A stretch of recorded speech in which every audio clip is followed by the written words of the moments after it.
सहरिया जनजाति।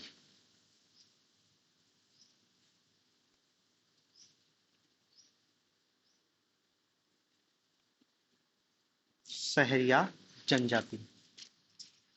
तो इस सहरिया जनजाति की अपन पहले सामान्य परिचय देख लेते हैं। तो देखो, ये मध्य प्रदेश की विशेष पिछड़ी जनजाति है। इसको भी भारत सरकार ने क्या है, विशेष पिछड़ी जनजाति घोषित करके रखा है। ठीक है ना। दूसरी हो गई, देखो बेगा भी भारत सरकार द्वारा घोषित विशेष पिछड़ी जनजाति। याद रखना, भारत सरकार घोषित कर रही है विशेष पिछड़ी जनजाति। तो बैगा हो गई और दूसरी सहरिया हो गई। ठीक है। ये सहरिया जनजाति भी क्या है, कोलोरियन परिवार की, द्रविड़ समूह की, द्रविड़ समूह की कोलोरियन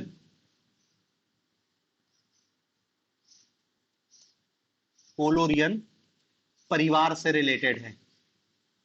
कोलोरियन परिवार से संबंधित जनजाति है।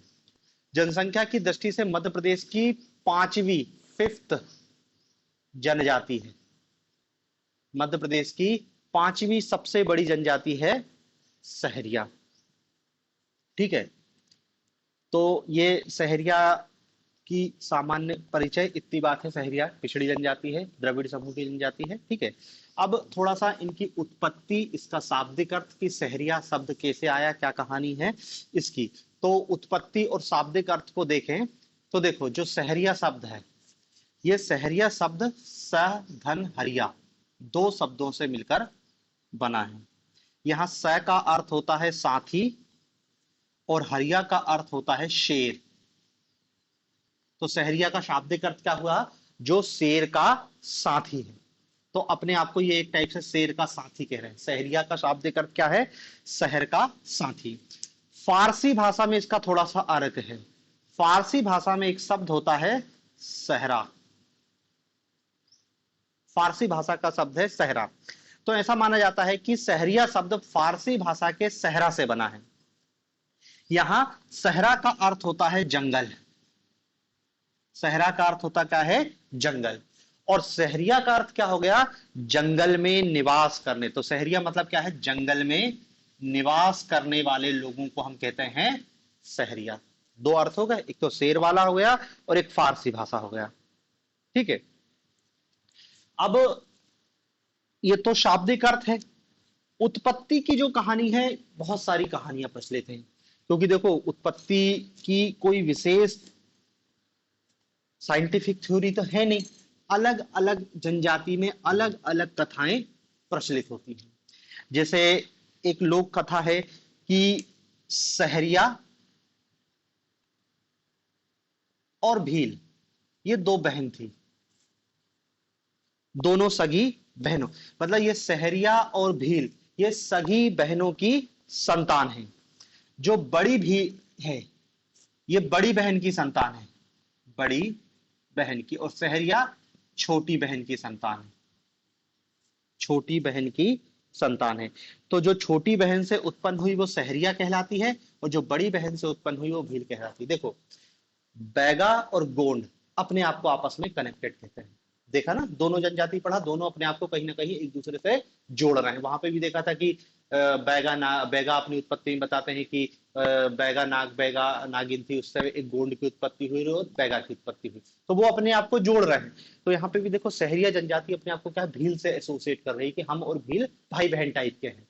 उनने कहा कि भैया, सगी बहन थी दो, तो जो बड़ी बहन थी उसका जो संतान हुआ वो भील कहलाए, और जो छोटी बहन थी उसकी संतान वो क्या है, सहरिया कहलाई।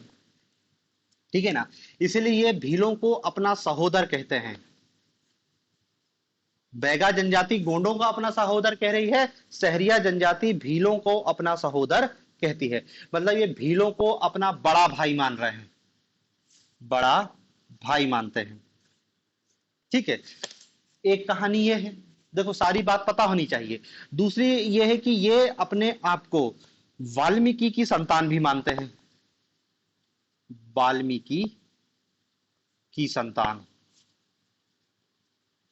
मतलब ये कहते हैं कि हम वाल्मीकि हमारे पितृ पुरुष है। मतलब वही ऋषि से अपना जो वंशज जोड़ते हैं ना, गोत्र टाइप का। तो उन्होंने बोल दिया कि हम तो महर्षि वाल्मीकि की संतान हैं। फिर सहरिया सबरी से भी अपनी उत्पत्ति का दावा करते हैं, सबरी से उत्पत्ति का दावा करते हैं। फिर एक ग्रंथ है ऐतरेय ब्राह्मण, ऐतरेय ब्राह्मण ग्रंथ। ऐतरेय ब्राह्मण ग्रंथ में सहरियाओं को विश्वामित्र के वंशज बताया गया है, विश्वामित्र के वंशज, विश्वामित्र के वंशज बताया गया है। ठीक है। अब फिर एक और उत्पत्ति की कहानी है, ब्रह्मा जी से रिलेट करते हैं। देखो सब कहानी है।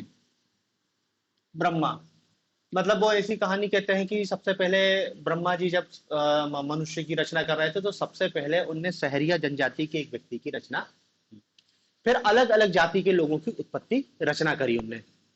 अब जब पहला सहरिया व्यक्ति की रचना की तो सहरिया व्यक्ति बहुत क्या सीधा था। अन्य जाति के जब लोग उत्पत्ति हुई तो क्या है, जैसे सहरिया बैठा, अन्य जाति के लोग आके बैठते गए तो सहरिया को खसकाते गए, खसकाते गए, खसकाते गए, और सहरिया सबसे क्या है, कोने में पहुंच गया। अब जब ब्रह्मा जी देखते हैं कि सहरिया कोने में पहुंच गया है तो फिर वो सहरिया को बोलते हैं कि मैंने तुमको बीच में बिठाया था, तुम कोने में पहुंच गए। तो उन्होंने कहा सब लोग मेरे को धकाते धकाते कोने में कर दिया। तो फिर क्या, ब्रह्मा जी ने गुस्सा होकर बोल दिया ठीक है तुम कोने में रहो। कोने में रहो मतलब क्या है, तुम अब जंगल में रहो। तो इस रूप में ये सहरिया कहते हैं कि भैया तब से हम क्या है, जंगल में ही रह रहे हैं। तो ये ब्रह्मा जी से भी अपने आप को जोड़ने की एक कहानी कहते हैं। फिर एक और कहानी कहते हैं कि जो भगवान ने सबसे पहले क्या है, जब जंगल का निर्माण किया था तो जंगल में रहने के लिए एक गंगू खूंटिया को भेजा था।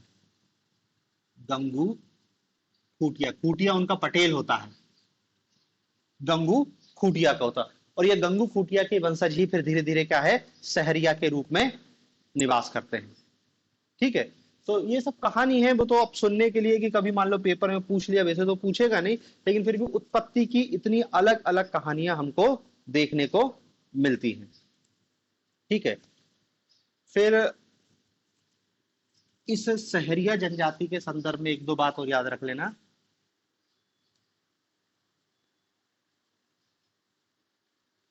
हाँ, भागवत पुराण में भी सहरिया का उल्लेख मिलता है। भागवत पुराण में, भागवत पुराण में कथा मिलती है कि एक राजा था बैन, राजा जिसका नाम क्या था, बैन, राजा बैन। इसकी मृत्यु के कारण उसके शरीर से रगड़कर 4 आदमी पैदा हुए, जिसमें से एक आदमी था सहरिया, काला आदमी था। तो यही काला आदमी क्या है, सहरिया है। ये कहानी भागवत पुराण में मिलती है। बौद्ध ग्रंथों में, बौद्ध ग्रंथों में इन सहरिया लोगों को बताया गया है कि ये चंबल और यमुना नदी के बीच में रहते हैं और इसके लिए नाम यूज किया गया है सहरियापा।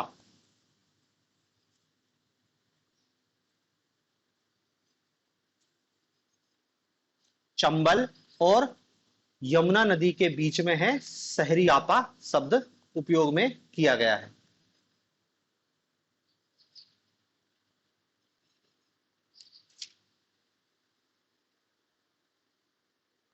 ठीक है।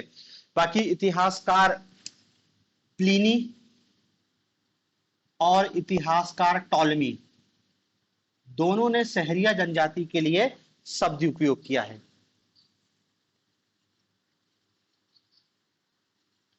प्लिनी ने जो शब्द उपयोग किया है वो है सुआरी, और टालमी ने जो शब्द यूज किया है वो है सवारा। ठीक है। तो देखो इतनी बात है इन सहरिया जनजाति की उत्पत्ति के संदर्भ में, उत्पत्ति, नामकरण, ये। ठीक है। फिर कहां पाई जाती है, भौगोलिक विस्तार, पहले बता दिया मध्य प्रदेश की 5वीं सबसे बड़ी जनजाति है, और मध्य प्रदेश के उत्तरी ग्वालियर वाले हिस्से में, शिवपुरी, श्योपुर, ग्वालियर ये वाले हिस्से में पाई जाती है। मतलब इसको कहते हैं मध्य प्रदेश के उत्तर पश्चिम में, उत्तर पश्चिमी क्षेत्र में सहरिया जनजाति सबसे अधिक पाई जाती है। इसमें भी क्या है, श्योपुर शिवपुरी में सर्वाधिक है, श्योपुर, शिवपुरी। श्योपुर शिवपुरी में इनकी जनसंख्या सर्वाधिक है। इसके अतिरिक्त गुना, ग्वालियर, गुना, ग्वालियर, भिंड, मुरैना, ग्वालियर, भिंड, मुरैना, विदिशा, रायसेन, राजगढ़, इन जिलों में विशेष रूप से ये जनजाति पाई जाती है। लेकिन याद रखना सबसे ज्यादा क्या है, शिवपुरी और श्योपुर जिले में है।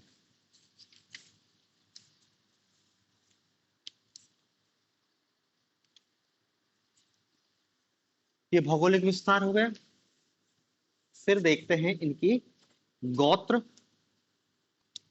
इनके में गोत्र की क्या कहानी, कौन कौन से गोत्र पाए जाते हैं। गोत्र तो देखो, जो सहरिया जनजाति में जो गोत्रों की संख्या बताई गई है, यहां पर गोत्र के लिए भी अलग शब्द यूज किया गया है। गोत्र के लिए जो शब्द यूज किया गया है वो है बेक।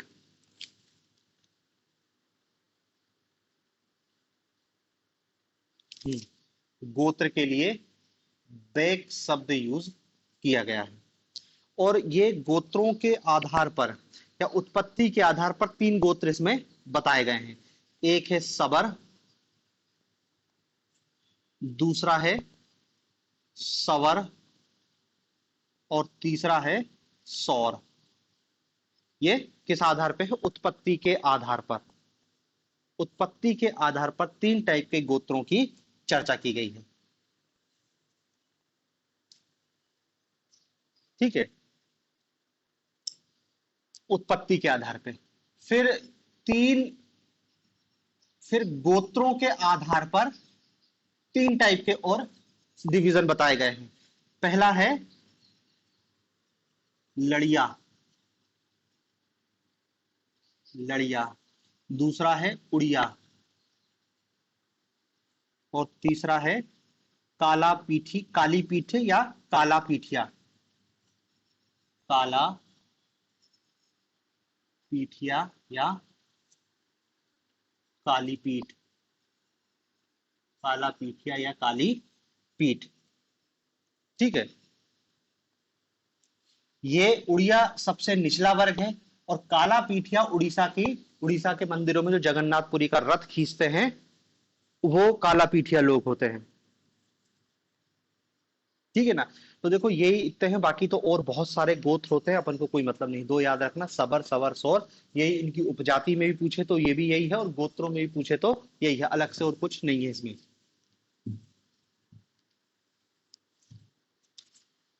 अब आ जाते हैं सीधे अपन इनकी सामाजिक संरचना पर।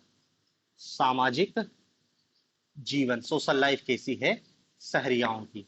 तो देखो सामाजिक जीवन में सबसे पहले देखते हैं परिवार। परिवार संयुक्त परिवार है, पितृसत्तात्मक है।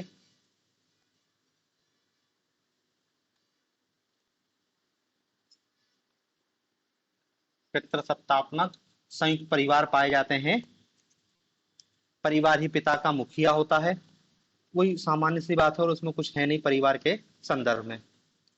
फिर सामाजिक संगठन, पंचायत देखते हैं। सामाजिक संगठन, सामाजिक संगठन जानते हैं, जनजातियों में जो सामाजिक संगठन है वो क्या है, पंचायतों के रूप में पाया जाता है। पहली बात तो जान लो कि सहरियाओं का जो गांव होता है वो उसके लिए शब्द यूज कहते हैं सहराना, सहराना। सहरियाओं के गांव को क्या कहते हैं, सहराना। प्रत्येक सहराना में एक पंचायत होती है, प्रत्येक गांव में एक पंचायत होती है। अब देखो पंचायत में कौन कौन लोग होते हैं। सबसे पहला होता है पटेल। पटेल ये क्या होता है, सहराना का मुखिया। सहराना का मुखिया, सहराना का मुखिया पटेल होता है। ठीक है ना। और पटेल मुखिया मतलब जो काम पंचायत के लगभग समस्त काम यही करता है, पटेल। पटेल के बाद दूसरा जो व्यक्ति होता है वो होता है प्रधान। प्रधान ये क्या होता है, पटेल के, पटेल का सहायक समझ लो। पटेल के काम करने वाला, पटेल का सहायक। पंचायत के जो भी बचे कुचे काम कौन करता है? वो प्रधान करता है। तीसरा व्यक्ति होता है बराई। बराई, बराई क्या करता है? संदेशवाहक है, डोंडी पीटता है। संदेश, डोंडी पीटता है। पंचायत ने कोई फैसला लिया तो गांव में जाकर चिल्ला चिल्ला के बताएगा कि पंचायत ने ये निर्णय लिया है। तीसरा व्यक्ति। चौथा व्यक्ति लिखना, चौथा महत्वपूर्ण व्यक्ति होता है पंचायत का, वो होता है भोपा।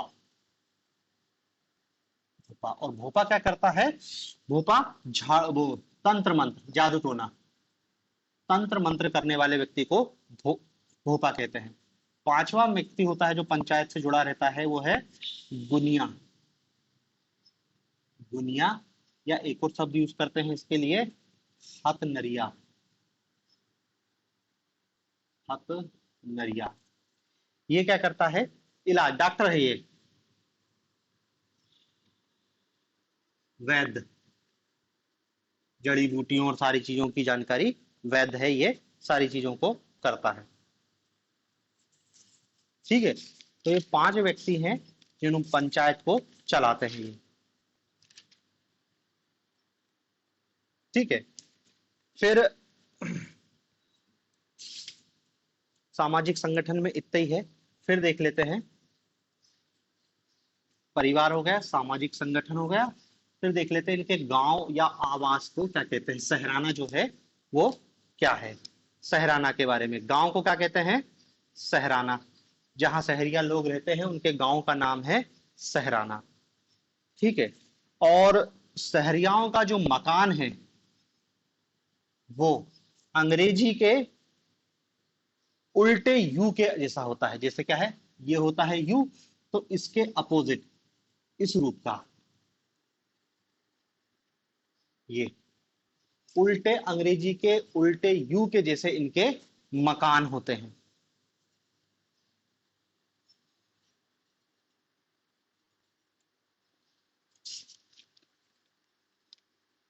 ठीक है, बाकी और तो कुछ है नहीं इनकी पारिवारिक संरचना और समाज में। बस इतना याद रखना कि इनका जो शहरिया जो लोग हैं, भाई इनका मुखिया तो पटेल है, तो इनमें जो अपने आप को जो संबोधन करने का तरीका है वो क्या है? अपने आप को कहते हैं खूंटिया पटेल, सम्मानित व्यक्ति, खूंटिया पटेल। या इसी के लिए एक शब्द होता है राउत या रावत। मतलब शहरियाओं को सम्मानजनक रूप से राउत या राउत भी कहते हैं, या खूंटिया पटेल भी कहते हैं।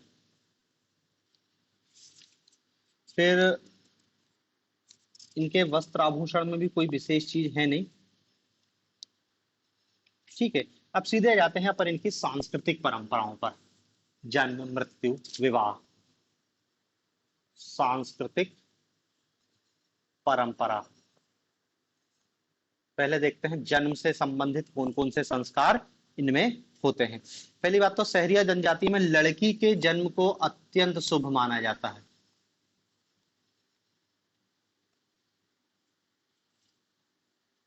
अति शुभ मानते हैं, लड़की के जन्म को अत्यंत शुभ मानते हैं। गर्भ धारण के 7वें महीने गोद भराई की रस्म होती है।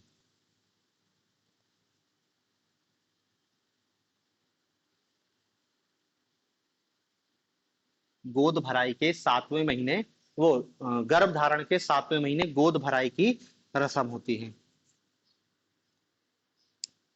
फिर जन्म के बाद, शिशु के जन्म के बाद गेल हरी माता, गेल गेल हरी माता, इनको मुर्गे के बच्चे की बलि दी जाती है। मुर्गे की बलि दी जाती है।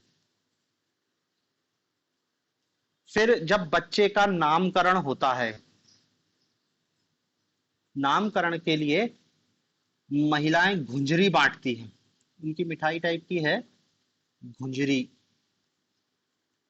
गेहूं और गुड़ को पानी में उबालकर बनाई जाती है घुंजरी। ये नामकरण पे बांटी जाती है। ठीक है। फिर जन्म के बाद देख लेते हैं मृत्यु।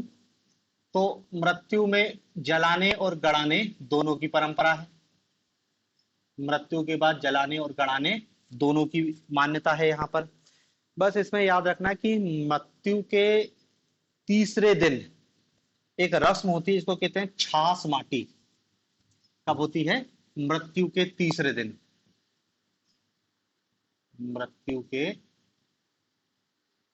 तीसरे दिन जब अस्थियों को एकत्रित किया जाता है, उसके लिए शब्द यूज किया गया छास माटी। छास माटी, अस्थियों को एकत्रित किया जाता है। फिर ये कब है? तीसरे दिन। फिर मृत्यु के 12वें दिन, मृत्यु के 12वें दिन मृत्यु भोज दिया जाता है, जिसे नुक्ता खर्च कहते हैं।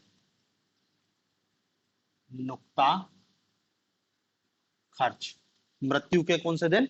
12वें दिन नुक्ता खर्च का आयोजन किया जाता है। नुक्ता खर्च मतलब मृत्यु भोज का आयोजन किया जाता है। और फिर जो मर जाता है उसके लिए एक स्मृति चिन्ह गाड़ा जाता है। स्मृति चिन्ह, इसको खूंटा कहते हैं। खूंटा। तो मृत्यु की बात क्या है? तो मर जाता है, उसकी स्मृति के लिए एक खूंटा गाड़ा जाता है। ठीक है, तो ये जन्म और मृत्यु की परंपराएं हो गई। अब विवाह देख लेते हैं। विवाह की क्या स्थिति है शहरियाओं में?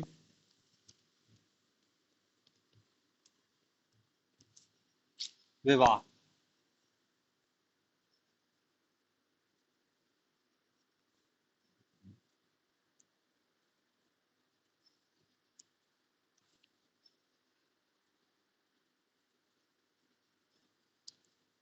देखो इसमें एक विवाह का प्रकार है सवर विवाह। सवर विवाह। सवर विवाह में क्या होता है? इसमें पंच और परिवार के सदस्य मिलकर विवाह करवाते हैं। पंच जिनका अपन ने नाम लिखा ना, वो और परिवार के सदस्य मिलकर विवाह करवाते हैं। फिर एक होता है सगाई विवाह। सगाई विवाह, ठीक है ना, दोनों पक्षों की सहमति होती है, सगाई होती है, सगाई के 1 वर्ष बाद विवाह होता है, तो उस विवाह को सगाई विवाह कहते हैं। मतलब देखो हर विवाह में सगाई नहीं होगी, जिसमें सगाई होगी उसी को सगाई विवाह कहा जाएगा। फिर है एक झगड़ा विवाह। झगड़ा विवाह।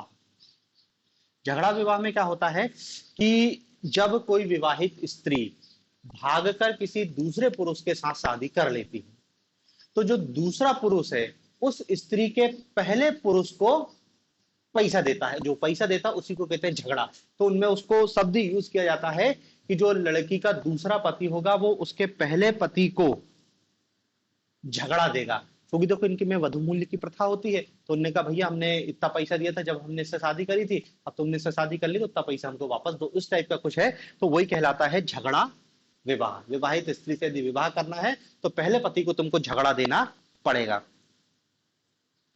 फिर इनमें विधवा विवाह का भी प्रचलन है। विधवा विवाह। लेकिन विधवा विवाह में क्या नियम है कि विधवा पर पहला हक देवर का होता है। यदि देवर है तो अनिवार्य रूप से उस विवाह का विवाह देवर के साथ ही किया जाएगा। ठीक है ना। लेकिन लड़की की मर्जी आवश्यक है विधवा विवाह में भी। फिर एक और विवाह का टाइप होता है जिसको कहते हैं खेका विवाह। खेका विवाह।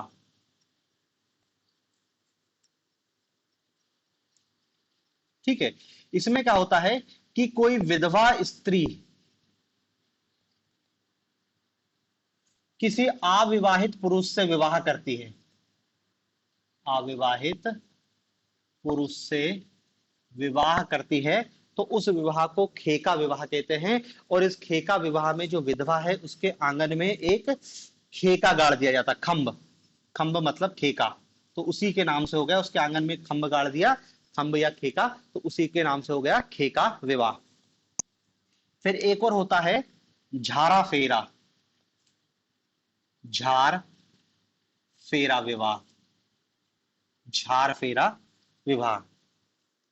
अब देखो झार फेरा विवाह क्या होता है कि यदि दो व्यक्तियों के या दो परिवारों में संबंध स्थापित हो गए, शादी ब्याह की बात हो गई, पैसा धेला रख दिया, जो भी है, लेकिन यदि सामने वाले को कोई अच्छा रिश्ता मिला तो वो अब संबंध तोड़ने की बात करेगा। अभी मतलब क्या है, शादी नहीं हुई है, बात पक्की हुई है, लेकिन दूसरे पक्ष को हो सकता है कि कोई अच्छा रिश्ता मिल रहा हो, ज्यादा दहेज या जो भी कुछ उसको फायदा हो रहा। ले देखिए, प्रलोभन के कारण यदि वो लड़की पुरानी जगह से रिश्ता तोड़ते हैं तो फोसी स्थिति में क्या होती है, लड़की का अपहरण करते हैं और फेरा करवा देते हैं। तो यही है झार फेरा।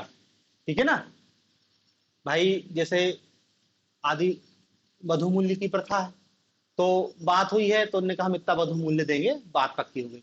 अब दूसरी जगह से रिश्ता आया, उन्होंने कहा वो वधु मूल्य ज्यादा दे रहे हैं, तो पहले वाले से रिश्ता कैंसिल करने की बात हो जाएगी। तो जो पहला वाला है वो लड़की का अपहरण करके विवाह कर सकता है। ऐसे विवाह को झार फेरा विवाह कहते हैं। ठीक है ना। इसके अतिरिक्त देखो, सह पलायन विवाह भी होता है इनमें। सह पलायन, दोनों भाग गए, सह पलायन विवाह हो गया। इसके अतिरिक्त सेवा विवाह भी होता है, पहले ही बता चुके हैं। क्रय विवाह भी होता है, वधु मूल्य देकर और आप विवाह कर रहे हो, तो सेवा विवाह और क्रय विवाह की प्रथा को भी मान्यता। विधवा विवाह इनमें प्रचलित है, अभी अपन ने देख ही लिया। ठीक है, तो देखो विवाह के संदर्भ में इतनी बात है।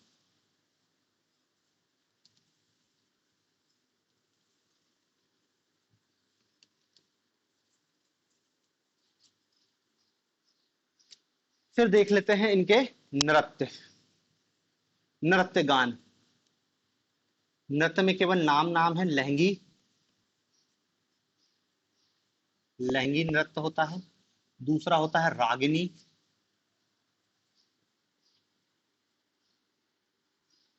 रागिनी। तीसरा है दुलदुल घोड़ी,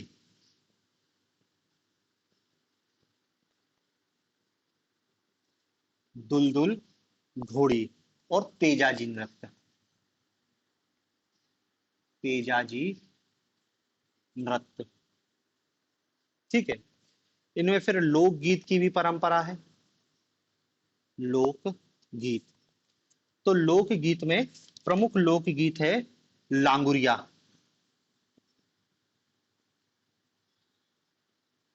लांगुरिया जो भुजरिया पर्व पर गाया जाता है। रक्षाबंधन के बाद होता है ना भुजरिया, तो भुजरिया पर्व पर ये लांगुरिया गीत गाते हैं। फिर एक होता है हल्दी गीत, मंडप में गाया जाता है, हल्दी लगती ना, तो हल्दी गीत हो गया उसी के नाम से। बन्ना गीत, बन्ना गीत बारात आगवानी पर बधाई या इस रूप में है।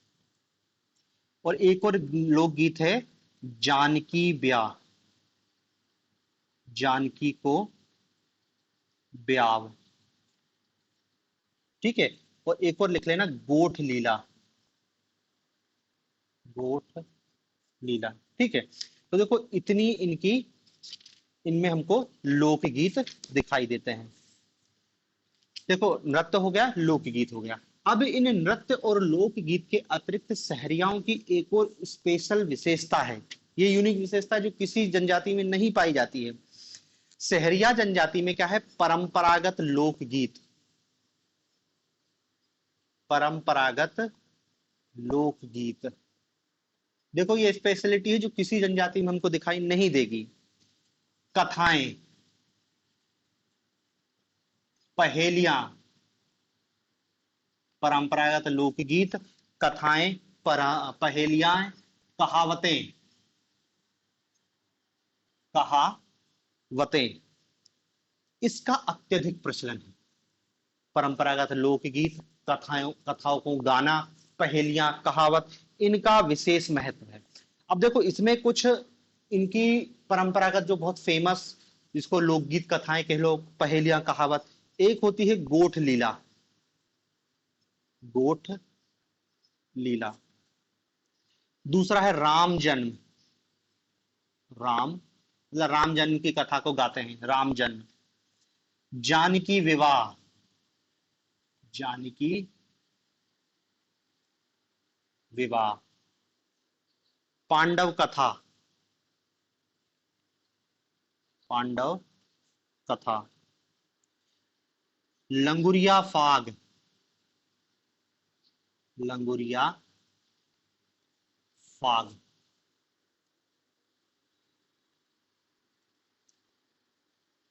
सगड़ावत बगड़ावत की कथा, सगड़ावत बगड़ावत की कथा। ठीक है ना। चकिया गीत, रागिनी बाजना, ये सब है। मतलब ये देखो, कुछ उदाहरण के रूप में इनका याद रखना कि ये सहरिया जनजाति की एक यूनिक विशेषता है। ठीक है।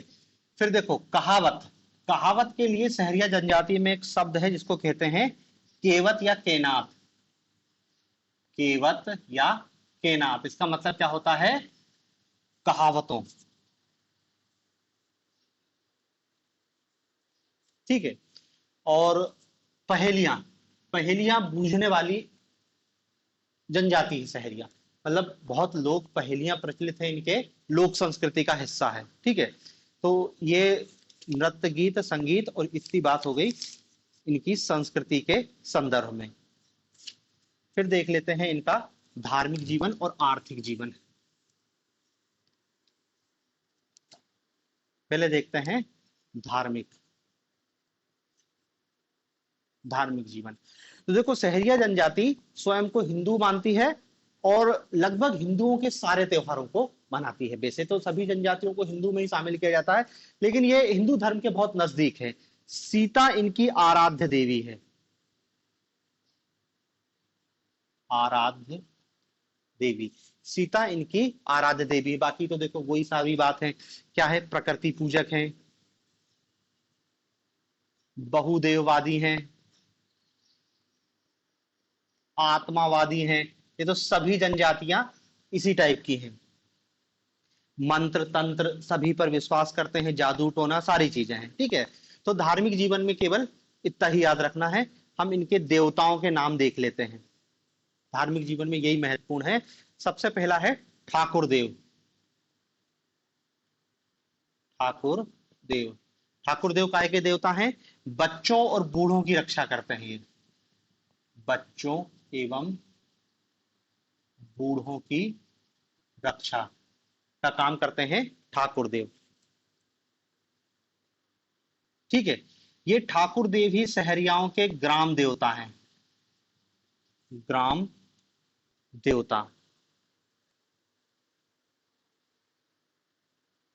ये रोगों का इलाज करते हैं। बीमार हो गया तो उनका मानता मान ली, ठीक हो गया तो बकरे की बलि चढ़ाई, मुर्गा, दारू चढ़ा दिए, ये ठाकुर देव। ठीक है। दूसरे हैं इनके भैरव देव, भैरव देव। भैरव देव की क्या कहानी है? ये भैरव देव क्या है? बांझ स्त्रियां को पुत्र प्राप्ति के लिए, बांझ स्त्रियां पुत्र प्राप्ति की कामना भैरव देव से करती हैं। पुत्र प्राप्ति की कामना भैरव देव से करती हैं। और फिर जब औलाद हो जाती है तो बस वो मुर्गे या बकरे की बलि चढ़ा देती हैं। और प्रत्येक गांव में एक भैरव देव भी होता है। तो देखो ठाकुर देव, भैरव देव। अगला देव है इनका नाहर देव, नाहर देव। नाहर देव क्या है? ये जंगल के देव हैं। ये जंगल में ही रहते हैं, गांव में नहीं रहते हैं, जंगल में। ठीक है ना। क्योंकि नाहर का अर्थ होता है शेर।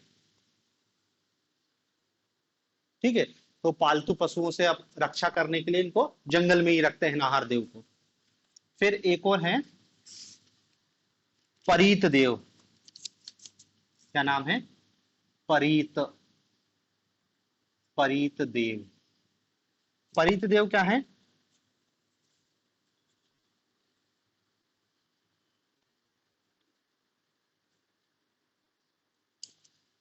देखो कुछ नहीं होता, क्या है कि जब किसी प्रतिष्ठित व्यक्ति की, सहरिया के गांव में किसी प्रतिष्ठित व्यक्ति की मृत्यु होती है, तो उसका जब अंतिम संस्कार करते हैं तो उसके खेत या घर के पास ही करते हैं। तो वहां पर उसका क्या है? एक चबूतरा बना दिया जाता है। तो वो चबूतरा जो बना दिया जाता है उस पर फिर कुछ पूजा पाठ किया जाता है। तो वही है परीत देव। मतलब ये कह सकते हैं उनके आदि पूर्वज देव टाइप के हैं। पितृदेव कह सकते हैं परीत देव को। फिर एक और है तेजाजी। तेजाजी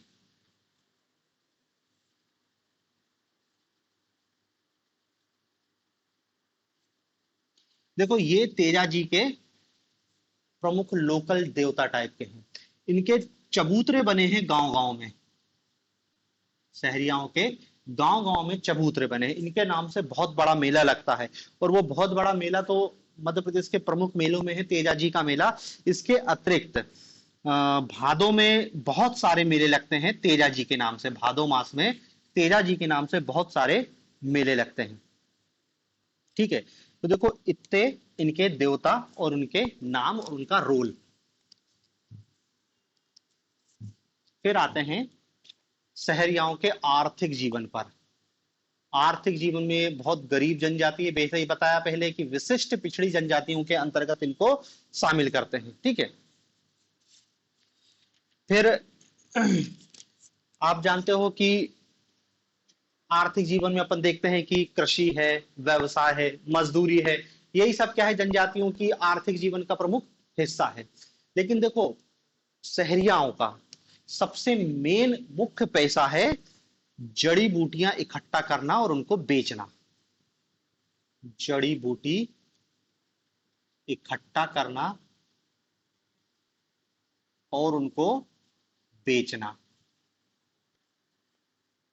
ठीक है, ये इनकी आर्थिक व्यवस्था का प्रमुख सोर्स है। इनको ये एक टाइप से डॉक्टर जनजाति, इनको बहुत सारी जड़ी बूटियों का ज्ञान है, क्योंकि बीनने के लिए ज्ञान तो होना चाहिए कि जंगल में से क्या लेके आना है। तो इनको जड़ी बूटियों का विशिष्ट ज्ञान है। मतलब देखो वैसे तो सभी जनजातियों को रहता है, लेकिन शहरी जनजाति की स्पेशल विशेषता है कि उसको जड़ी बूटियों का विशेष ज्ञान है, और ये जड़ी बूटियों से दवाई अवाई बनाकर और उसको बेचकर ये अपने जीवन यापन करते हैं।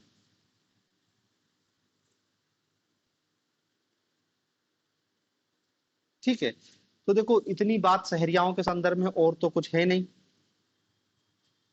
इनकी। बाकी तो और कुछ विशेष बात है नहीं। भाषा और बोली के संदर्भ में है तो कोलोरियन परिवार की है, तो इनकी भाषा मुंडोरिया मुंडारी परिवार, वही मतलब गोंड गोंड भाषा के नजदीकी है। कोई स्पेशल इनकी अलग से भाषा है नहीं। बस इतनी बात है। ठीक है, तो देखो ये अपनी शहरिया जनजाति कंप्लीट होती है। दूसरी जनजाति अब अपन कल देखेंगे।